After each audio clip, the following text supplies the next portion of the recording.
Okay, we're still at Forsyth College in Winston Salem, North Carolina. Brian Hambly is the instructor. What these guys are doing, and I'll let Brian narrate the process, they're measuring the depth of the clutch bushing in the flywheel. And back when we were circle track racing, one of the top engine builders in Canada had all kinds of problems with engine failure. And all it was his customers weren't getting this right. And if the input shaft's pushing on the thrust bearing, it's not going to last very long. So the point was getting this right. So I'll let Brian describe how you're doing that. What Alan just described is the shoulder of the input shaft on the transmission. This is removed from the transmission. Pushes on the pilot bushing. When the assembly's all together, it takes all the thrust out of the engine and it burns up the thrust bearing. So there has to be 20 to 30 thousandths clearance between the shoulder of this and the face of the pilot bushing. Right now, Colton here has been measuring the distance because you always established how much protrusion there is on the pilot shaft in the transmission that's going on this motor. So what'd you come up with here so far, Lowell? You've been doing the measuring and Colton's been doing the calculating? Our first measurements, we got 1 inch and 60 thousandths from the flange to the block, and then from the flange to the bushing face, we got 503 thousandths, 1 and 63 minus 503 thousandths, and 560 thousandths. 560 thousandths. So what was our number over on the protrusion? It was 311 thousandths. So what do we have to do now? Subtract 560 from 311, or pull that out? No, we have to bash that in another 230 thousandths.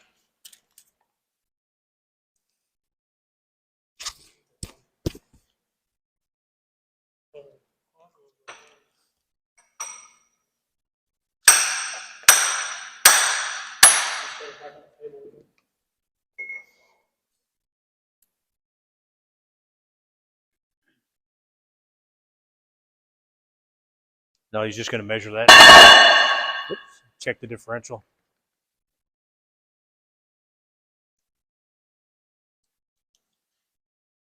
And how much did you move it?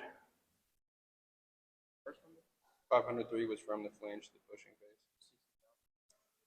face. You just moved it 60? Oh, you got 563.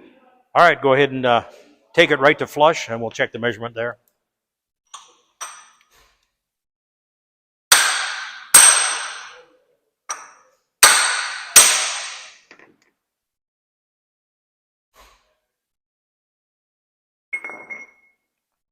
Is it flush with the crank?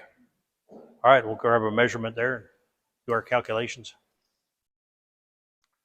This step is critical every time the transmission is installed on the motor. Absolutely. As you found out in Southern Ontario, Canada. Well, if you have an automatic transmission, that's not a problem, right? But if Right. you have a manual transmission, and of course a lot of late models use space between the bell housing, so they end up changing that relationship, right?